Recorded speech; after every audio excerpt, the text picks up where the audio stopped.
Bonjour à toi et bienvenue. Si tu es là aujourd'hui, c'est certainement que tu penses trop. Et trop penser, ça fait mal. Alors comment sortir du mental en boucle ? Eh bien, avant de moins penser, on va apprendre à mieux penser. Je te propose aujourd'hui dans cet épisode une synthèse approfondie avec des bases scientifiques, pratiques, émotionnelles et des bases taoïstes dans lesquelles tu pourras piocher pour t'aider à penser moins mais surtout à penser mieux. Bonjour à toi, je suis Margot et je t'accueille aujourd'hui sur le podcast Libres et Heureux où chaque semaine on discute d'un sujet pour se sentir un peu plus libre et un peu plus heureux. Peut-être qu'aujourd'hui tu penses trop, tu ressasses, tu revis des scènes en boucle et tu veux avancer mais ton mental te bloque comme un mur invisible. Le problème c'est que tu te sens fatigué, pas forcément physiquement mais mentalement.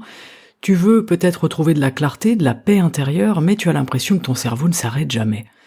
Et parfois, tu te demandes si c'est toi le problème ou si c'est juste la vie qui est trop pleine, trop bruyante, trop rapide. Alors dans cet épisode, je ne vais pas te promettre d'arrêter de penser, ça n'existe pas, la pensée est inhérente à ta condition d'être humain, mais je vais te partager ce que j'ai appris, ce que j'ai compris, ce que j'ai vécu à travers le taoïsme, la spiritualité et puis la psychologie. Pour penser moins, mais surtout pour penser mieux.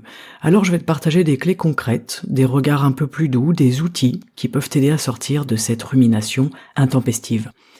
Tu vas donc découvrir pourquoi est-ce qu'on pense trop, comment est-ce que ça fonctionne dans le cerveau, qu'est-ce que la science et la sagesse nous en dit et nous propose, et surtout comment reprendre le pouvoir doucement sur ton esprit. Je t'invite à un petit moment rien que pour toi aujourd'hui. Écoute cet épisode comme un souffle, comme une pause, comme une main tendue dans le vacarme mental du quotidien.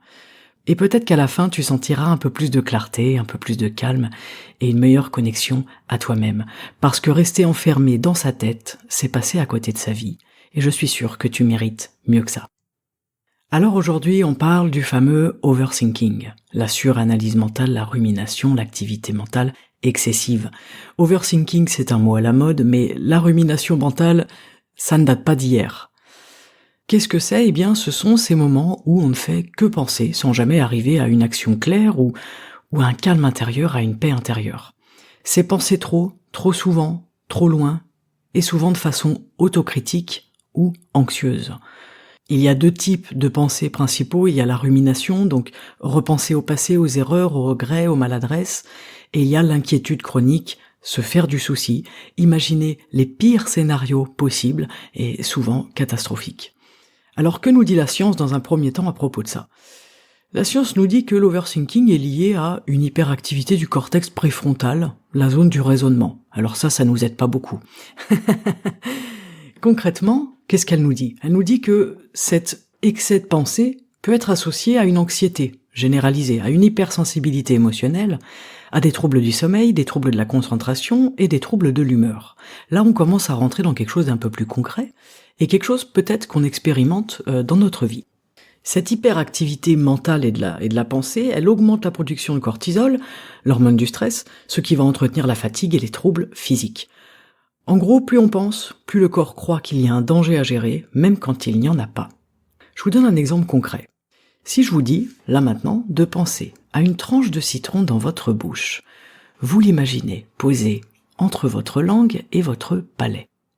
Avez-vous ressenti la sécrétion de salive en réaction à l'acidité du citron ? Pourtant, ce citron, il n'est pas là. C'est le même principe avec les pensées et ce qu'elles engendrent en nous. Même si le problème n'existe pas, il semble bien réel lorsque nous l'entretenons dans notre jolie tête. Alors pourquoi on tombe dedans ? Pour plusieurs raisons. Premièrement parce qu'on a cette volonté absolument incroyable de vouloir tout contrôler. On pense que tout anticiper va nous protéger. En réalité, ce n'est pas le cas, ça nous épuise. Anticiper tous les scénarios possibles et catastrophiques dans notre tête, ça ne règle pas les problèmes et ça nous protège pas pour autant. Par contre, ça nous fatigue extrêmement facilement. Deuxièmement, on tombe dedans parce qu'on a peur de l'échec. Alors on réfléchit beaucoup avant d'agir, peut-être qu'on réfléchit trop avant d'agir, on analyse, on suranalyse, et on se paralyse. Finalement, on n'agit jamais, parce qu'on a cette peur au ventre, cette peur dans notre tête qui nous empêche de passer à l'action. Troisièmement, on tombe dedans parce qu'on a besoin de tout comprendre, parce que comprendre, ça nous rassure. Mais chercher toutes les réponses, c'est infini et c'est souvent impossible. Et puis quand on ne trouve pas la réponse, on se sent encore plus mal qu'on ne se sentait au départ. Quatrièmement, on tombe dedans parce qu'on manque de confiance en nous. On est pétri de doutes, de peur, on repasse tout dans notre tête. On analyse encore une fois, on suranalyse pour nous rassurer, mais on s'épuise encore plus, on se vide encore plus. Quelles sont les conséquences de tout ça ? On peut expérimenter la paralysie, c'est-à-dire que je n'agis pas. Je suis paralysé par mes peurs, par mes imaginations, par tous les scénarios que je me fais dans ma tête. Et cette peur, elle est tellement immense, elle est tellement réelle que je n'y vais pas. Ça va engendrer quelque chose de très problématique et de très présent dans notre société qui est la fatigue mentale. On se sent épuisé sans avoir rien fait. On est épuisé par notre propre pensée. Ça va générer aussi de l'irritabilité, de l'anxiété et parfois même de l'insomnie. Il vous est peut-être déjà arrivé de ne pas dormir de la nuit à cause de cette tête bien pleine qui ne fait que réfléchir, qu'imaginer le pire, et c'est vraiment quelque chose qui se renforce la nuit. On peut aussi expérimenter un sentiment très désagréable qui est celui d'être hors de la vie, d'être toujours dans sa tête, et d'avoir une réelle difficulté à savourer le moment présent et à être présent dans ce qu'on fait au quotidien et dans ce qu'on vit. Alors que nous dit le taoïsme à propos des pensées ? C'est un sujet vaste, très étudié, qu'il prendrait des heures voire des jours à faire le tour entièrement, mais voilà, j'ai résumé quelques petites choses qui me semblent intéressantes et que j'avais envie de vous partager. Premièrement, la majorité de nos pensées ne servent à rien. Et oui, je pense qu'il faut le savoir, il faut l'intégrer. La majorité de nos pensées ne donnent vie à rien. Elles nous blessent, elles nous angoissent, elles nous font imaginer le pire, elles nous font douter, elles nous font peur, elles nous font parfois du mal. Mais si on y réfléchit quelques secondes, on peut se demander, ok, quel fruit est-ce que je récolte de toutes ces pensées que j'ai du matin au soir ? Alors la première étape, c'est d'intégrer que nos pensées ne sont pas toujours importantes, que nos pensées ne sont pas toujours intéressantes, et que nos pensées ne nous sont pas toujours utiles. Dans un deuxième temps, il y a la notion d'entretenir ses pensées. En fait, c'est un véritable danger d'entretenir nos pensées. L'intensité qu'on met dans nos pensées ne fait que les alimenter. C'est comme un trou noir dans lequel on jetterait chaque jour un peu plus de matière, pour le voir grandir, grandir et grandir encore et dévorer encore plus de matière. Alors, quelle est la solution ? Eh bien, il faut lâcher les pensées. Arrêtez de croire que ce qu'on pense est vrai, arrêtez de croire que ce qu'on pense est important. Oui Margot, merci, je sais que je dois lâcher mes pensées, mais j'y arrive pas. Ne t'inquiète pas, on a ensuite 5 étapes concrètes pour sortir de ce schéma-là.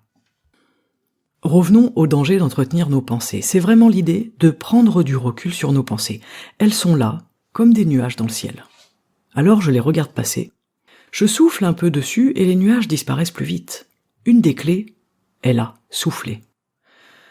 Voyez vos pensées et soufflez dessus avant même qu'elles ne s'installent. Souffler sur ces pensées, c'est les tuer dans l'œuf, c'est les empêcher de donner quelque chose ensuite qui va nous amener à la rumination, nous amener à la suranalyse, à la suractivité mentale. Moi j'aime bien cette image. Des nuages qui passent dans le ciel, j'imagine que dans ma tête il y a un joli ciel bleu qui parfois est café de nuages, et puis de temps en temps je vais souffler sur ces nuages, je vais faire disparaître quelques pensées. Mais l'idée du souffle, elle n'est pas anodine, c'est-à-dire qu'on peut vraiment souffler physiquement. À chaque fois que vous soufflez, que vous expirez, vous faites sortir des choses de votre corps. Je lâche des tensions, je lâche des pensées, je lâche des peurs, je lâche des regrets, je lâche des jugements, je lâche des doutes. Les exercices de respiration sont vraiment intéressants, mais surtout si on met cette optique derrière. Pourquoi je respire ? Pourquoi je souffle ? Moi j'ai toujours cette idée au fond de ma tête que à chaque fois que je souffle, j'essaye d'emmener des choses avec ce souffle. J'essaye de faire sortir des choses qui me pèsent, des choses qui sont lourdes, des choses qui m'arrêtent, des choses qui me paralysent parfois, des choses qui m'encombrent. Et regardez combien de fois dans une journée revient une pensée ou plusieurs pensées. Regardez la rumination excessive, et lorsque ces pensées elles apparaissent, respirez, soufflez et laissez-les quitter votre ciel bleu tranquillement. Petit à petit, ces pensées elles vont être moins fréquentes. Vous aurez plus de temps de pause, plus de coupures mentales. Vous aurez réussi à penser moins parce que vous avez d'abord appris à penser mieux. Il y a une phrase de Mel Robbins que j'aime bien à propos de cette intensité dans les pensées, c'est « Parler et penser à ce qui ne va pas, sous-entendu entretenir les choses, rend vos problèmes plus grands et vous fait vous sentir plus petit. » Plus je donne de l'importance et de l'intensité de la matière dans ces pensées-là, plus c'est à mon détriment. Je les rends plus grandes, plus importantes. Et moi, je me sens de plus en plus petit. Je me rabaisse. Je me sens de moins en moins bien. Et de moins en moins épanoui. Alors les pensées ne sont pas l'ennemi. C'est comme le nuage n'est pas l'orage. Les pensées, elles deviennent un problème lorsque je les entretiens, lorsque je les nourris, lorsque je les charge avec beaucoup d'intensité, avec beaucoup d'émotion. Lâcher les pensées, ça commence simplement par les regarder passer, sans rien faire d'autre. Sans vouloir en faire quelque chose, et sans y accrocher une émotion. Une pensée peut passer. Je ne suis pas obligé de l'investir émotionnellement. Je ne suis pas obligé de m'investir moi dans cette pensée. Et ça, c'est une façon de mieux penser. Il y a une troisième règle que j'aime beaucoup et qui m'a vraiment marqué dans le taoïsme, c'est que on ne règle pas le mental par le mental. On n'arrête pas de penser en se disant qu'il faut arrêter de penser. Je sais que ça peut paraître idiot, ça paraît une évidence, et pourtant regardez combien de fois dans nos journées, dans notre vie, on essaye de gérer nos pensées avec notre pensée. Einstein nous disait « Tu ne peux pas résoudre un problème avec le même type de pensée que celle qui l'a créé. » C'est exactement ça. Comment est-ce qu'on fait pour arrêter de penser ? Eh bien, on arrête de penser en chantant le système de pensée. Et par quoi ça passe ? Ça passe par le corps, ça passe par l'action. Pour revenir dans notre corps, on a plein de possibilités, je vais vous en parler juste après, mais je pensais à quelque chose, dans le pire des cas, si vous ne pouvez pas sortir, bouger, si vous êtes au bureau, si vous êtes allongé, couché, assis à une table et que vous ne pouvez pas bouger dans l'instant, revenez à votre corps. Et pour ça, utilisez vos sens. Moi, j'utilise beaucoup le toucher, je trouve que ça fonctionne très très très bien. Et en fait, ça passe beaucoup par les paumes de mes mains. Je place souvent mes mains sur des surfaces différentes et j'essaye de ressentir ce toucher.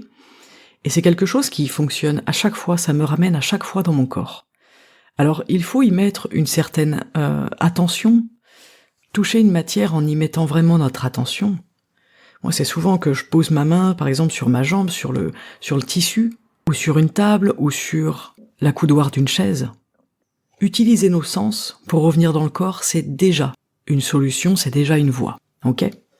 Mais alors, venons-en à nos 5 étapes concrètes pour s'en sortir. Déjà, le mot « sortir », il est fort et il n'est pas anodin. La première chose, eh bien, c'est de sortir de votre tête. C'est de rentrer dans votre corps. C'est la première étape. Ramenez votre attention dans votre corps. À chaque fois que je suis dans le corps, je chante la pensée. Même une seconde suffit pour faire de la place dans le mental, pour mettre de l'espace. Ça, c'est vraiment important. On n'a pas besoin d'arrêter de penser pendant 1 heure. 1 seconde fait déjà le travail. Accumulez ces secondes dans votre journée et vous aurez déjà fait un travail énorme. En fait, l'action physique, c'est comme un interrupteur qui interrompt immédiatement la boucle mentale. Je sors marcher, je fais 10 pompes, je fais 15 squats, je sors courir, je m'active, je fais du ménage. Peu importe ce que vous faites, mettez-vous dans votre corps. Quand vous sentez la pensée qui vous envahit, qui fait monter de l'angoisse, de la peur, du stress, de la rumination, des regrets, arrêtez-vous tout de suite et lancez-vous dans une action physique, même si c'est 5 minutes.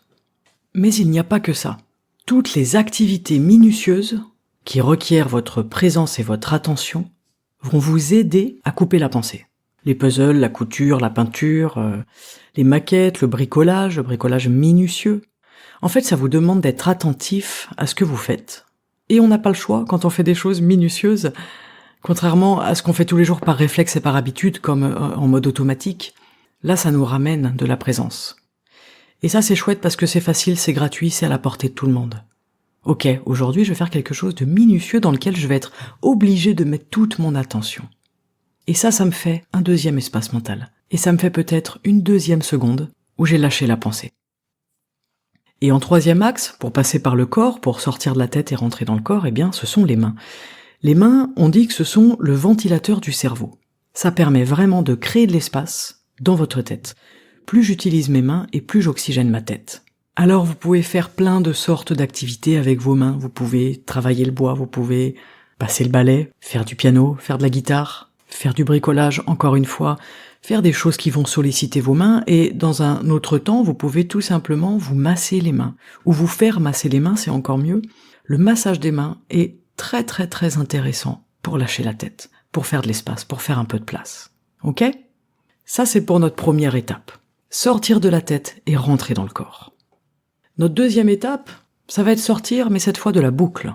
Écrire les choses. Sortez les pensées sur papier, ou sur ordinateur, ou sur téléphone, si vous n'êtes pas quelqu'un qui aimait le papier et les carnets à l'ancienne. Moi, j'aime bien le papier, je trouve que c'est intéressant, ça nous demande du temps, et en plus, bonne nouvelle, c'est une activité un peu plus minutieuse, on va dire, que de taper l'ordinateur.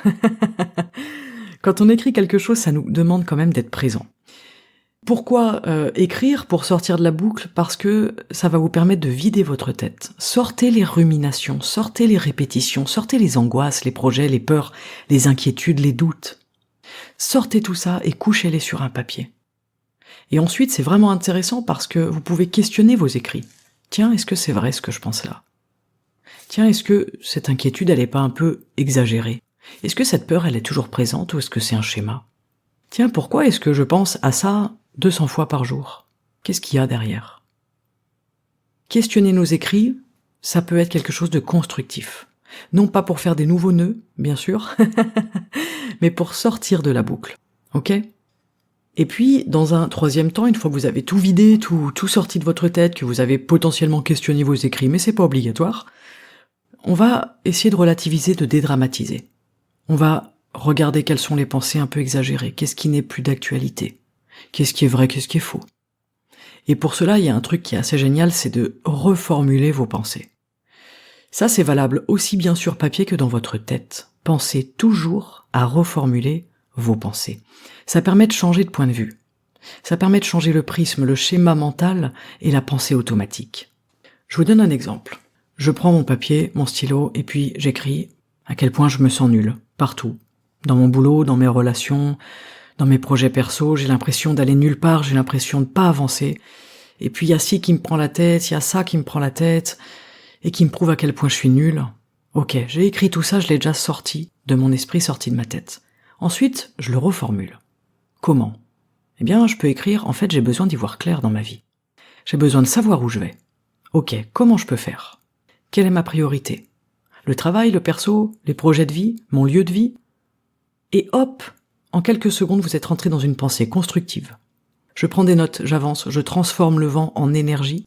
Ça, c'est une petite référence à la newsletter de lundi, où je vous expliquais, voilà, quand on a des tempêtes dans nos vies, soit je décide de construire un mur pour me protéger de la tempête, donc je me cache derrière ce mur et derrière cette dureté, et je ne sors pas, surtout, de ma petite cabane, ou alors je décide de construire un moulin pour utiliser ce vent-là et cette tempête-là. Avec le moulin, je crée quelque chose.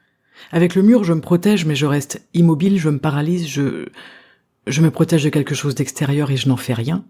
Avec le moulin, je deviens vraiment acteur, c'est-à-dire que je ne suis pas responsable du vent, mais je suis responsable de comment je réagis face au vent. Est-ce que je construis un moulin ou est-ce que je construis un mur ? Eh bien là, c'est un peu pareil. Qu'est-ce que je fais de ces pensées ? Ouais, je me trouve nul. Qu'est-ce que j'en fais ? Allez, je me pose à mon bureau avec une petite tasse de thé, avec quelque chose de réconfortant, je m'installe confortablement et j'y vais. Ok, pourquoi je me trouve nul ? Pour ci, pour ça, pour ça, pour ça. Ok, très bien. Qu'est-ce que je fais de ça ? En fait, c'est quoi mon besoin derrière ? Comment je peux faire pour me sortir de ça ? C'est quoi ma priorité ? C'est vraiment tout ce qu'on fait en coaching. En coaching, j'arrive avec une problématique.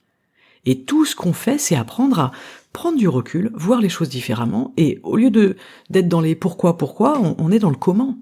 C'est pas pourquoi je me trouve nul, c'est ok, comment est-ce que je change ça ? Comment est-ce que je me sers de ça ? Comment est-ce que je me sers de cette tempête pour créer de l'énergie ? Réponse, en construisant un moulin. Voilà pour la parenthèse. Les pensées sont un cadeau, à condition d'en faire quelque chose. C'est comme le vent. Le vent peut être un cadeau si j'en produis de l'énergie grâce à mon moulin. Mais si j'en fais rien, je les subis, et j'entretiens leur pire aspect, la rumination mentale improductive. Donc là, vous voyez, on passe typiquement de trop penser à penser mieux. C'est-à-dire que là, vous avez organisé vos pensées en les reformulant. Les pensées, elles arrivent, vous n'y pouvez rien. À moins d'être un grand méditant et de réussir vraiment à couper le mental, et c'est génial, je pense que c'est une expérience incroyable. En attendant, moi j'en suis pas là, je ne sais pas où vous en êtes, mais moi j'en suis encore dans le trop penser. Donc j'essaye de penser mieux. Et c'est ça qu'on est en train de faire. Les pensées, elles arrivent, vous n'y pouvez rien, par contre vous pouvez agir sur ce que vous en faites de ces pensées-là. Gardez à l'esprit cette histoire de mur et de moulin. Quand vous êtes dans ce truc-là, dans cet excès de pensée, dans cette espèce d'émotion un peu bizarre, ce sentiment désagréable, posez-vous, respirez un coup et ok, qu'est-ce que je fais de ce vent à l'intérieur de moi? Allez, j'ai décidé que j'allais battre le fer tant qu'il est chaud, j'allais me construire un moulin et que j'allais faire de tout ce vent une énergie, quelque chose de productif, de constructif qui va être à mon service. Donc voilà pour cet aspect-là, reformuler vos pensées peut être vraiment très intéressant, parce que la pensée nous apporte des informations, c'est pas l'ennemi à abattre la pensée, c'est notre façon de les gérer qui nous pose problème. On en fait des nœuds, plutôt que d'en faire de l'énergie. Notre troisième étape, ça va être de sortir de l'inaction. Faites quelque chose de concret. Pourquoi ? Parce que agir, ça casse la boucle du mental. J'ai un problème, j'essaye d'agir. Faire une action, même minuscule, c'est reprendre du pouvoir, même si ce pouvoir il est minuscule. C'est quand même un pas en avant. Oubliez pas que, même si je fais un tout petit pas, j'avance. Et c'est vraiment cette idée d'agir au quotidien, le plus possible. Un problème égale une action, c'est-à-dire que si je peux faire quelque chose, je le fais. Et résultat, il n'y a plus de problème. Si je ne peux rien faire, je lâche. Résultat, il n'y a plus de problème. Je sais que ça paraît simple, mais je fais exprès de vous dire ça de cette manière-là pour que ça vous choque un peu, peut-être que ça vous titille un peu, peut-être que ça vous énerve, mais du coup ça va peut-être vous marquer. Aujourd'hui, ou demain, ou dans votre semaine, si vous êtes dans cette situation-là, dans la boucle du mental face à un problème, pensez à ça. Ok. Est-ce que ce problème, il a une solution? Oui ou non? Et là, on peut revenir à écrire les choses sur un papier. Moi, j'aime bien faire ça quand j'ai un peu des choses qui me prennent la tête. Hop, je fais des petites cartes mentales. Il y a une solution? Oui. C'est quoi la solution? C'est ça? Ok. Est-ce que je le fais? Oui. Est-ce que je le fais? Non. Pourquoi je le fais pas? J'ai pas de bonne raison, donc je le fais. Et puis, si le problème n'a pas de solution, en tout cas que je ne peux rien y faire pour l'instant, que ça ne dépend pas de moi, là, je vais passer mon temps à essayer de lâcher cette affaire-là. En respirant, en sortant le truc de ma tête. Et en acceptant que je peux pas tout contrôler. Donc, faire quelque chose de concret va nous permettre de sortir de l'inaction. Parce que l'inaction, elle agite la boucle du mental. Elle agite cette rumination, cette suractivité. Alors ça nous amène tout naturellement à notre quatrième étape qui va être sortir de l'agitation mentale. Et ça passe avant tout par les yeux. Et oui, une pensée, elle est générée par ce que l'on voit. Tout ce qui passe par vos yeux va générer une pensée immédiatement et engendrer le tourbillon mental. Alors on peut s'intéresser à ça et apprendre à limiter les stimuli mentaux, parce que c'est une étape cruciale. Ça commence par quelque chose d'un peu rabat-joie, je vous l'accorde, mais de pourtant essentiel, sortez des écrans. Sortez des scrollings sans intérêt. Faites très attention à ce que vous regardez. Les vidéos en boucle, rapides, qui s'enchaînent, c'est typiquement ce qui va agiter notre mental pour rien. On peut pas lâcher. On n'a pas une seconde de répit, on n'a pas une seconde de souffle. Le pire, c'est TikTok. Je sais pas si vous êtes familier avec cette application, mais c'est vraiment, hop, on scrolle, on descend, on descend, on descend, on descend. On ne peut jamais lâcher la boucle. Ça défile à toute allure, et ça nourrit le système de pensée non-stop. Et en plus, ça nous rend pas très intelligents. Mais ça, c'est un autre débat.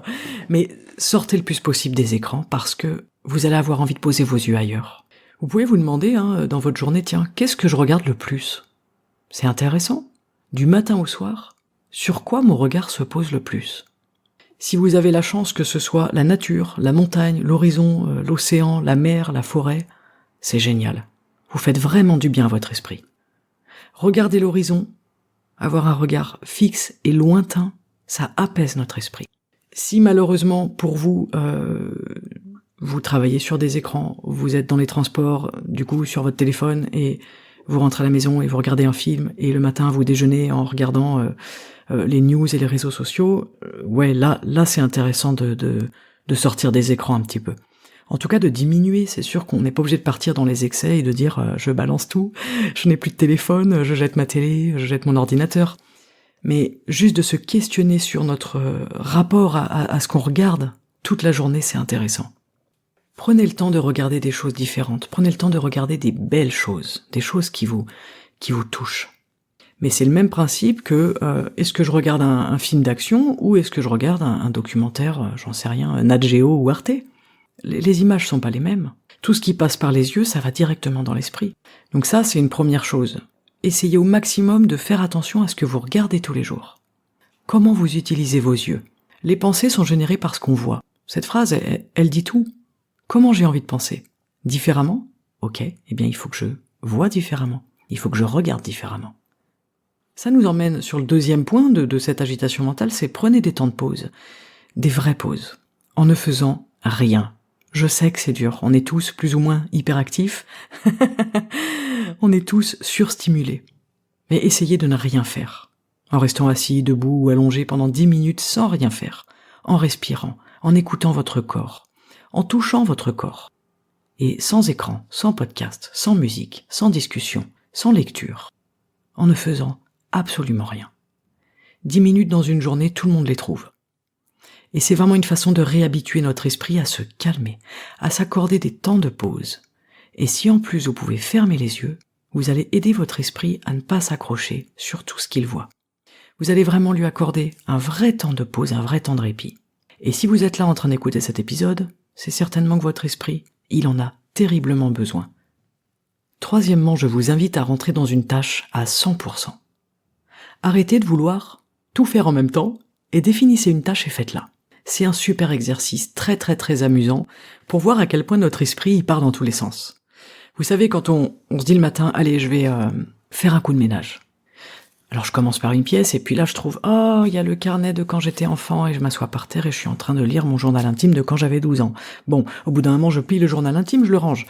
Je retourne à la cuisine en sachant plus ce que je faisais, hop, et là je tombe sur un torchon sale. Ah oui, je vais lancer une lessive. Ok, je vais dans la salle de bain, je prends le linge pour lancer la lessive.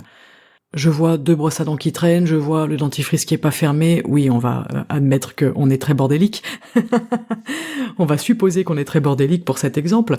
Et là, je me mets à ranger ça. En fait, notre tâche initiale, c'était quoi? C'était faire un coup de ménage dans l'appartement. Ça allait vous prendre une demi-heure. Finalement, ça fait 3 heures qu'on est en train de vaciller entre les souvenirs d'enfants, le linge qui traîne, la machine à laver à mettre, les brosses à dents à ranger, et on se rend compte qu'on n'est jamais dans une tâche à 100%.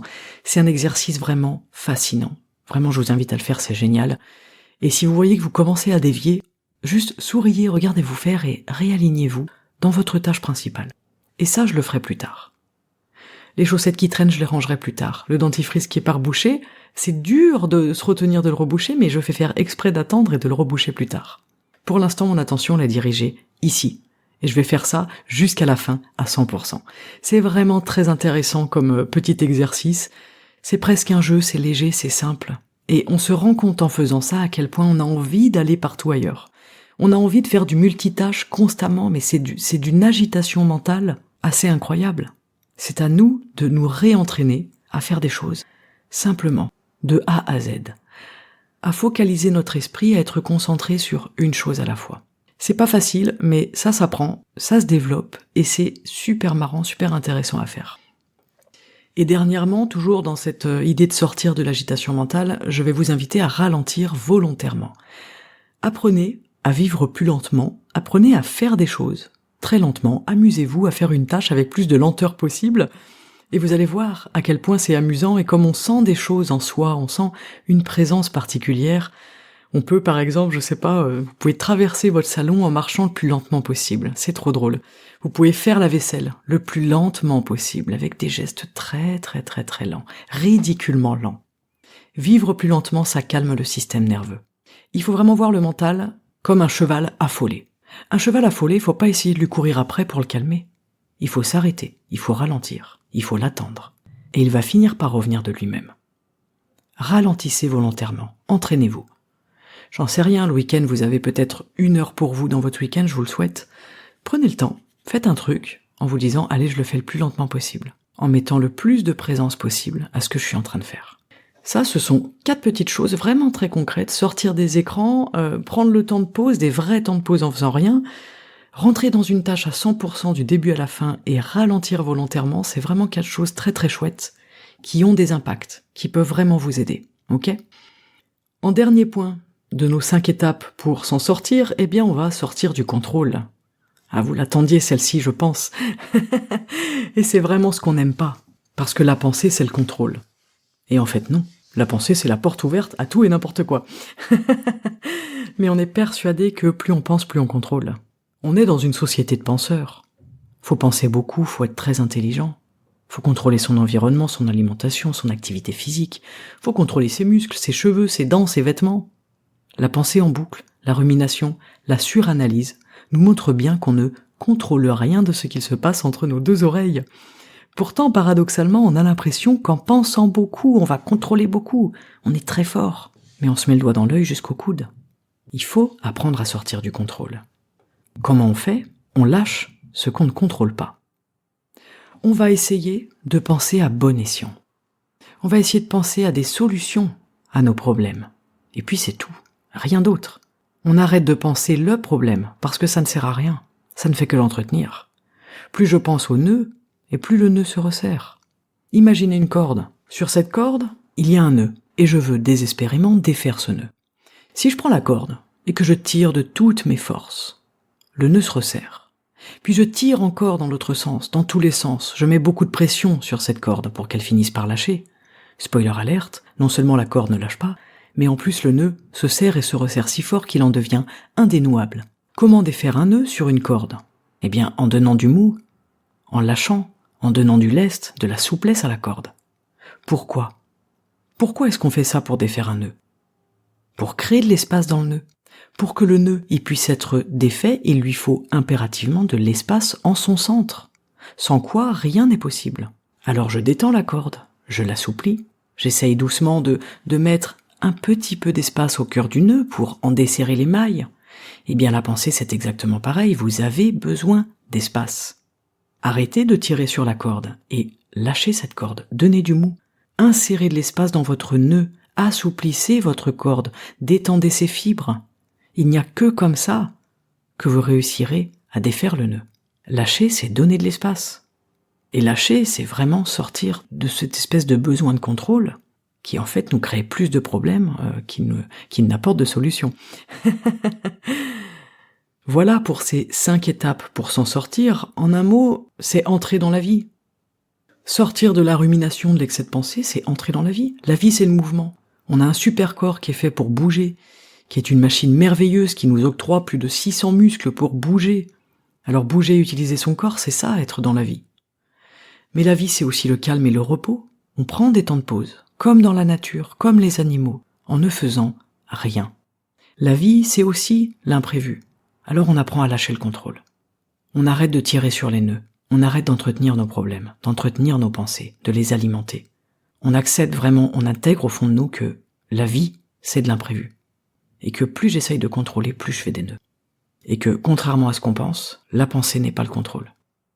L'auteur Robin Sharma nous dit « L'esprit est un serviteur merveilleux, mais un maître dangereux.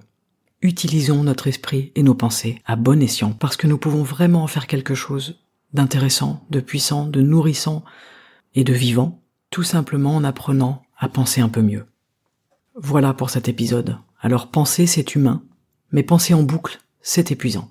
Aujourd'hui, tu as peut-être mis de la lumière sur un fonctionnement, et c'est déjà énorme. Je te rappelle que tu n'as pas besoin de vider ton esprit. Tu as juste besoin d'apprendre à le guider, à le ralentir, à lui offrir des temps de pause, à revenir à ton corps, à l'instant, à ce qui est vrai, à ce qui est ici et maintenant. Que tu sois en chemin pour retrouver plus de calme ou que tu sois en plein brouillard, souviens-toi d'une chose, déjà tu n'es pas seul. Et tu as en toi toutes les ressources pour créer un espace un peu plus doux, un peu plus clair et un peu plus vivant en toi. Et on vient de le voir, le vrai pouvoir, ce n'est pas de tout maîtriser, pas du tout. C'est de choisir un instant à la fois ce que tu nourris et ce que tu ne nourris pas. C'est de choisir d'arrêter de nourrir ce qui nous fait mal et de commencer à nourrir ce qui peut-être va nous aider à avancer. C'est de faire le choix entre construire un moulin ou construire un mur. Comment je réagis à la tempête ? Est-ce que je me sers de ce vent pour faire de l'énergie ? Ou est-ce que je me protège de ce vent, je me renferme, et je m'entoure de 4 murs, solides certes, mais pas très constructifs. J'espère que ces 5 étapes que j'ai choisies t'aideront, je pense qu'il y en a beaucoup d'autres, Moi, je t'ai proposé de sortir de ta tête et de rentrer dans ton corps. Je t'ai proposé de sortir de la boucle du mental en passant par l'écrit, de sortir les pensées sur le papier. Je t'ai proposé de sortir l'inaction et de faire quelque chose de concret pour casser cette boucle. Je t'ai proposé de sortir de l'agitation mentale en faisant attention à ce que tu regardes, en apprenant à être à fond, à 100% dans une tâche, dans une action, en prenant des vrais temps de pause et en ralentissant volontairement dans ta vie. Et puis, je t'ai proposé de sortir du contrôle, en lâchant ce que tu ne peux pas contrôler. Je te remercie d'avoir écouté cet épisode. Si tu l'as aimé, tu peux le partager, t'abonner, tu peux me laisser un petit mot. Et je vous remercie tous pour le soutien de ce podcast, et c'est grâce à vous aussi qu'il est un peu plus diffusé, qu'il est un peu plus découvert, et qui, je l'espère, pourra peut-être aider d'autres personnes. Cette semaine, je remercie Marie-Noël pour sa participation et son don sur Tipeee. Merci beaucoup. Si tu souhaites aussi participer, le lien est dans la description de l'épisode, comme d'habitude avec tous les autres liens des réseaux sociaux, de mon site web, etc. On se retrouve où tu veux, quand tu veux, et sinon, on se retrouve la semaine prochaine pour un nouvel épisode. Ciao.